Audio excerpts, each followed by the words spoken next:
নমস্কার বন্ধুরা, সকলকে জানাচ্ছি অনেক অনেক অভিনন্দন, শুভেচ্ছা, ভালোবাসা। তো আমি শুরু করছি ছোট্ট একটি রান্না, যেটা খুব কম সময়ে এবং বিনা তেলে হয়ে যাবে। তো আমি যে রান্নাটি করব সেটা হলো আমলকির চাটনি। তো খুব সহজে হয়ে যাবে এবং বিনা তেলে। তো প্রথমেই আমি করে নিয়েছি আমলকিগুলো একটুখানি খোসা ছাড়িয়ে নিয়েছি, তারপর সেটা জলের বাটিতে রেখে এবার ওপর থেকে একটা কাঁটা চামচ দিয়ে ছোট্ট ছোট্ট ছিদ্র করে নিচ্ছি। তো এরকমভাবে আমি এক এক করে সমস্ত আমলকিগুলোই ছিদ্র করে নেব। তো বন্ধুরা, তোমরা চাইলে খোসাটা নাও তুলতে পারো, খোসা সহ এটা করা যেতে পারে, তাহলেও কিন্তু এটা খুব সুন্দর বানানো যাবে।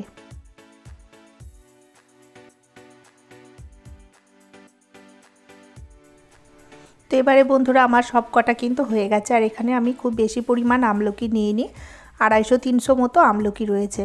তো এবারে একটা বাটির মধ্যে এটা জল দিয়ে দিলাম, জলের সহ এটা গ্যাসের ওভেনে বসিয়ে দিলাম, গ্যাসটা জেলে। এবারে অল্প পরিমাণ লবণ দিয়ে দিলাম। তো কিছুক্ষণ ফুটতে দেব, মানে সিদ্ধ হয়ে যাবে, ততক্ষণ পর্যন্ত একটু অপেক্ষা করব।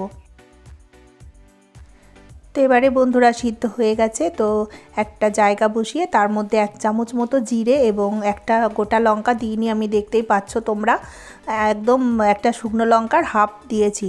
তো সেটা একটু ভেজে নিলাম। তারপর আবার অন্য একটা প্যানের মধ্যে অল্প পরিমাণ জল দিয়েছি, ওই 1 কাপ মতো জল দিয়েছি আর হাফ কাপ মতো চিনি দিই। তো এবারে রসটা আমার ফুটতে শুরু করেছে। এবারে আমি আমলকিগুলো গরম জলের বাটি থেকে একটা একটা করে তুলে দিয়ে দেবো এই প্যানটার জলের মধ্যে। তো আমলকিগুলো চিনির রসটার মধ্যে বেশ কিছুক্ষণ ফুটতে দেব। আর ওই দিকে যে বাটিতে আমলকিগুলো সিদ্ধ করেছি হালকা লবণ দিয়ে, সেই জলটা কিন্তু খাওয়া যেতে পারে বন্ধুরা। আমি তো খেয়েছি হাফ কাপ মতো, আর আমার ঠান্ডাতে কিন্তু বেশ উপশম হয়েছে। তোমরা সবাই জানো আমলকি কতটা উপকারী জিনিস, মাথার চুল থেকে এদিকে স্কিন থেকে এমনকি মুখের রুচি বাড়াতে আমলকি অনেক উপকারী জিনিস, যেটা বলার কোনো অপেক্ষা রাখে না। আর এইদিকে আমার চিনির রসের মধ্যে অনেকটা কিন্তু ফুটে গেছে। তো আমি একটা হামানদিস্তার মধ্যে গুঁড়ো মশলাটা করে নিয়েছিলাম, যেটা জিরে এবং লঙ্কা আমি শুকনো খোলায় একটু নেড়ে নিলাম, সেই মশলাটা এখন দিয়ে দিলাম। আর আমি এটা হালকা রস নামাবো, তোমরা চাইলে আরও এটাকে গাঢ় করতে পারো, তাহলেও কিন্তু খুব ভালো লাগবে।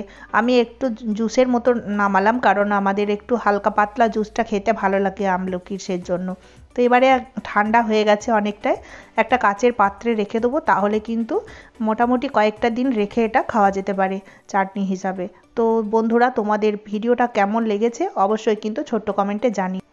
আর যদি ভালো লেগে থাকে তাহলে কিন্তু একটা লাইক দিতে ভুলো না। যারা নতুন বন্ধু আছো আমার চ্যানেলে, অবশ্যই কিন্তু চ্যানেলটিকে সাবস্ক্রাইব করে আমার পাশে থেকো। তো আজকের মতো বিদায় নিচ্ছি বন্ধুরা, সকলেই তোমরা খুব ভালো থেকো, সুস্থ থেকো। আর একবার হলেও এরকমভাবে যদি একটু চাটনি বানিয়ে খেয়ে দেখতে পারো। তোমরা তো আমলকির অনেক কিছুই বানিয়ে থাকো, তো আমার মতন করে একটুখানি তেল ছাড়া এই জিনিসটা বানিয়ে নিও, তাহলে দেখবে খুব একটা খারাপ কিন্তু লাগবে না, বেশ ভালো লাগবে। তো সকলেই খুব ভালো থেকো, সুস্থ থেকো, সাবধানে থেকো।